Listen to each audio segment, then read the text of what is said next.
कभी बाबर का नाम लेंगे, कभी औरंगजेब का। सबसे ज्यादा बाबर और औरंगजेब का ये आजकल माला जपने का काम है। इनको यदि राजनीति आती और विकास का काम किया होता तो ये माला इतना नहीं जपना होता। थोड़ा पानी पी लीजिए भाई, पानी पी लीजिए। अरे आपके ये धमकाने से देश देख रहा है, मोदी जी के धमकाने से इस देश में गांधीवाद नहीं खत्म होगा। देश को तोड़ने का काम तुम लोग कर रहे हो। आरएसएस और भाजपा के जितने लोग हो तुम लोग ना देशद्रोह का काम कर रहे हो और देश इसका हिसाब लेने वाला है। यह रिपोर्ट अब सामने आ चुकी है, सामने आई है ऐसा नहीं कह सकते, कुछ चुनिंदा हिस्से मीडिया में सामने आ चुके हैं। इस रिपोर्ट को लेकर आपकी क्या प्रतिक्रिया है? अब इसको लेकर सरकार को क्या करना चाहिए? शर्मा जी, आपके यहाँ ही बयान देख रहा था, समाजवादी पार्टी के नेता कह रहे हैं कि ये जो है पूर्वाग्रह से किया गया है, एक पक्षी है ऐसा। अरे भाई इतनी खलबलाहट क्यों है? आने दीजिए रिपोर्ट को, रिपोर्ट आने दीजिए। न्यायालय है ना देश के, न्यायालय जो है वो न्याय करेंगे। इसमें आपको इतना ज्यादा दर्द होने की क्या? एक बात है, मैं इतना ही कहना चाहता हूं बस साहिल भाई कि इतनी ज्यादा समाजवादी पार्टी और विपक्षी पार्टियों को तकलीफ क्यों हो गई है वहां पर? अभी 19 तारीख से लेके और 5 दिसंबर तक, 19 नवंबर से 5 दिसंबर तक इनके मुंह में सुबह शाम दोपहर रात सोते जागते संभल संभल संभल किए हुए थे। और 5 दिसंबर के बाद जब वहां पर चीजें निकलने लगी और तथ्य सामने आने लगे, मंदिर जो अतिक्रमण में बाहर निकल के आए, अतिक्रमण हटने के बाद जो वहां पर कुएं निकल के आए, जो तमाम तथ्य आ रहे, इसके बाद समाजवादियों की बोलती बंद हो गई। क्योंकि इनकी बोलती इसलिए बंद हुई कि अब ये संभल का नाम भी नहीं लेना चाहते, क्योंकि वहां जो खुदाई हो रही है ना साहिल भाई, ये समाजवादी की राजनीतिक कब्र की खुदाई हो रही। इनकी राजनीति समाप्त हो जाएगी इस पर। ये 27 की चुनाव की तो बात छोड़ दें, जिस ढंग से इन्होंने संभल का राजनीतिकरण वोट बैंक के लिए करने की कोशिश की। समाजवादी पार्टी कह रही है कि एक तरफा रिपोर्ट होगा, जो कोर्ट रिसीवर का रिपोर्ट होगा उस पर भी आपको भरोसा नहीं है। आप पहले से ही कह रहे हैं कि एक तरफा रिपोर्ट होगा। किस आधार पर आपको लगता है कि एक तरफा रिपोर्ट होने जा रहा है? साहिल भाई 3 बातें कहना चाहता हूं। हमारे नेता अखिलेश जी चाहते हैं इस देश में इंटीग्रेशन हो, शांति हो, डेवलपमेंट हो, देश का नाम बहुत हमारा ऊंचा हो। हम आसपास पूरे दुश्मनों से घिरे हुए हैं और इस देश में अगर कौमी एकता टूटती है, इंटीग्रेशन टूटता है, तो सिर्फ समाजवादी पार्टी का नुकसान नहीं है, देश के साथ साथ हमारे प्रधानमंत्री नरेंद्र मोदी जी का भी नुकसान है। वो देश दुनिया में जाने जाते हैं कि वो प्रधानमंत्री हैं, वो हमारे प्रधानमंत्री हैं। प्रधानमंत्री जी को लेकर हमारे डॉक्टर मोहन भागवत कहते हैं सबसे पहले कि देखो जी, अयोध्या तो एक हमारा प्रोजेक्ट था, अब वो पूरा हो गया। कुछ हिंदू हैं वो नेतागिरी करना चाहते हैं और हम ये नहीं चाहते हैं कि आप मस्जिदों में जाके मंदिरें ढूंढिए, ये बंद होना चाहिए। पिछली बार मैंने कहा था तो हमारे के शर्मा भाई नाराज हो गए थे। सर्वोच्च न्यायालय ने कहा कि ये जो पूरा काम चल रहा है सर्वे का, नया पिटीशन, यहां पिटीशन, वहां पिटीशन, अजमेर में पिटीशन, हमारा जब तक कोई स्टेप हम आगे नहीं लेते हैं, कोई भी देश का कोर्ट इसको एंटरटेन नहीं करेगा। आपने संभल के मामले में जो भी कार्रवाइयां करी हैं, क्या मस्जिद की कमेटी उसमें शामिल है?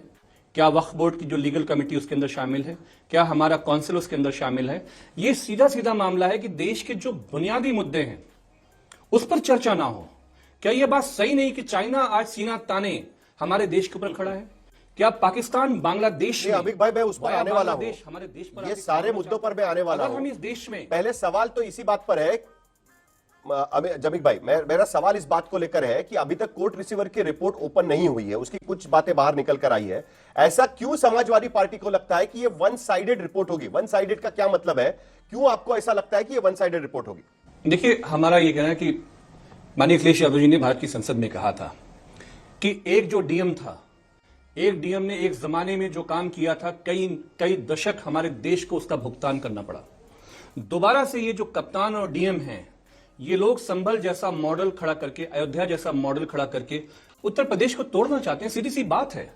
और इस सांप्रदायिक उन्माद की राजनीति के खिलाफ माननीय मुलायम सिंह यादव जी ने, मरहूम ने, उन्होंने टक्कर लिया था।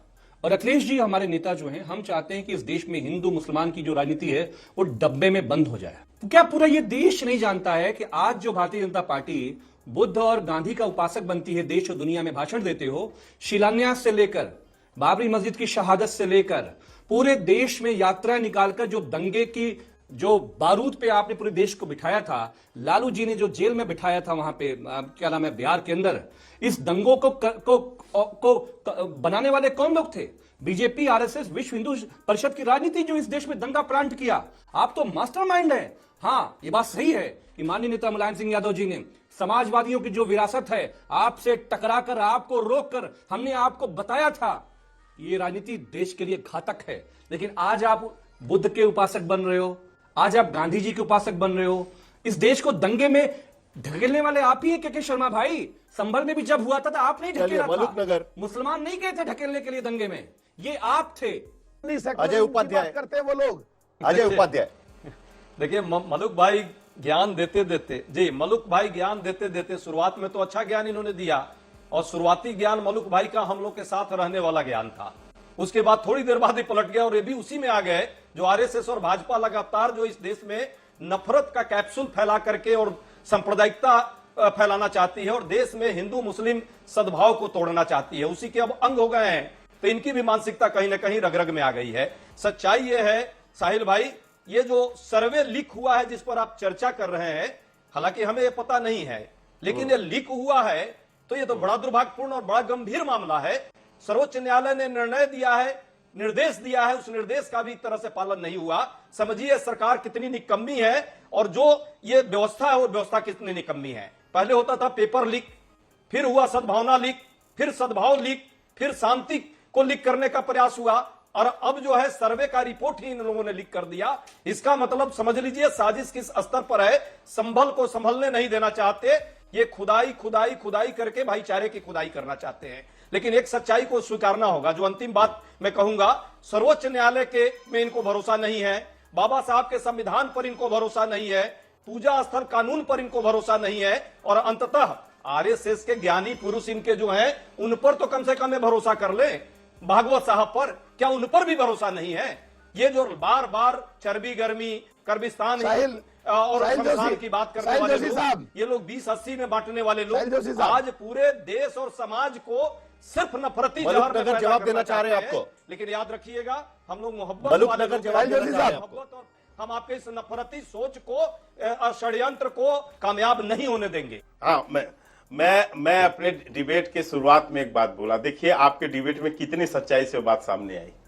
मैंने कहा 19 नवंबर से लेके 5 दिसंबर तक ये समाजवादी पार्टी, अखिलेश यादव और एक एक इनका मोहल्ले का भी जो था नेता संभल संभल संभल संभल किए पड़ा था। 5 तारीख को जैसे वहां पर सच्चाई सामने आने लगी, मंदिर सामने आने लगा, इसके बाद से संभल बोलने पे इनके मुंह में दही जम जाती है। अभी भी आप देखें अमीश जमई 500 साल पुराना इतिहास पे जा रहे हैं, यहां बोल रहे हैं, वहां बोल रहे हैं, संभल पर एक लाइन नहीं बोल रहे हैं।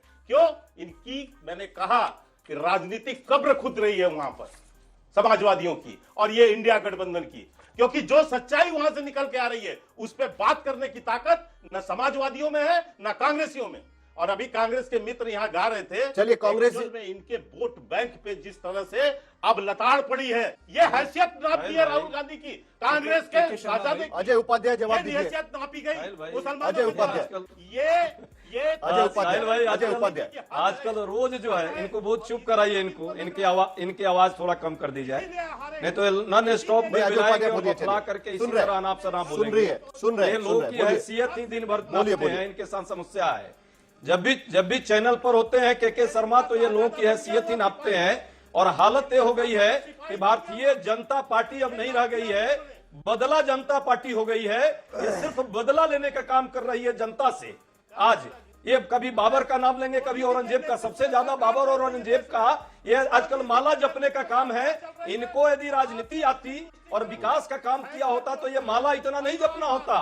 अरे भैया एआई का हम माला जपते हैं, हम साइंस एंड टेक्नोलॉजी का माला जपते हैं, हम देश को आगे बढ़ाने का काम करते हैं, हम श्रम कानून की बात कर रहे हैं, मजदूरों को कैसे राहत मिले, देश में किसानों को कैसे देखिए ना स्टॉप चलाएंगे।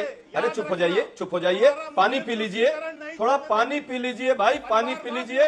अरे आपके ये धमकाने से देश देख रहा है, मोदी जी के धमकाने से इस देश में गांधीवाद नहीं खत्म होगा, इस देश में गांधीवाद रहेगा, इस देश में नेहरू के विचार रहेंगे, विवेकानंद के ही विचार चलेंगे। आप जैसे नफरती लोगों का विचार नहीं चलेगा। जो ये धमकाने का काम तुम करते हो ना रात दिन, ये तुम्हारा जो ये संस्कार है, ये संस्कार पूरा देश देख रहा है। चाल चेहरा और चरित्र देश को तोड़ने का काम तुम लोग कर रहे हो। आरएसएस और भाजपा के जितने लोग हो तुम लोग ना देशद्रोह का काम कर रहे हो और देश इसका हिसाब लेने वाला है तुम्हारे जैसे लोगों से। ये हिंसा, नफरत, नकारात्मकता, यही तुम्हारी राजनीति का मूल बुनियाद है। इस बुनियाद पे तुम टिके हुए हो और अब देश के लोग समझ गए हैं तुम विकास नहीं करने वाले, लोगों को नौकरी रोजगार नहीं देने वाले, लोगों को ईमानदारी से अच्छा एक मिनट जरा थोड़ा दोनों शांत हो जाइए। मुझे शर्मा जी से एक सवाल पूछना है। शर्मा जी, आज हम लोग संभल पर जब डिबेट कर रहे हैं, शंतनु गुप्ता ने भी कुछ बातें कही, उन्होंने कहा कि किस तरीके से वो हाथ उठा रहे हैं, उनके पास मुझे जाना है। लेकिन शर्मा जी, आज ही हमने देखा कि प्रधानमंत्री की तरफ से किरण रिजिजू वहां पर अजमेर शरीफ पर चादर चढ़ा रहे थे। वहां भी एक हिंदू ग्रुप चला गया है कोर्ट में, उनका कहना है कि वहां पर भी खुदाई होनी चाहिए, वो भी एक हिंदू समाज का कोई धार्मिक स्थल रहा था करके। तो एक तरफ तो चादर चढ़ाई जा रही है, तस्वीरें हम देख रहे हैं यहाँ पर, वहां पर चादर चढ़ाई जा रही है, वहां पर आप बोल रहे हैं कि संभल में खुदाई होनी चाहिए। तो किस तरीके से हम इस चीज को देखना चाहिए हमें? ये फंस गया। साहिल भाई, आप दो विषय को अलग अलग रख रहे हैं। संभल में जो कुछ खुदाई या जो कुछ हो रहा है वहां के राजस्व विभाग के द्वारा वहां पर जो तथ्य है उसके आधार पे हो रहे हैं और वो पुरातत्व की चीजें हैं जिसको निकाली जा रही है। नंबर 1, शुरुआत तो मान से ही होती है ना, कभी भी का स्लोगन ही है मंत्र। सुनिए दो अलग अलग विषय को मत जोड़िए सर। बस हवा निकल गई। बोलिए मलुकनगर, जल्दी से बोलिए जी।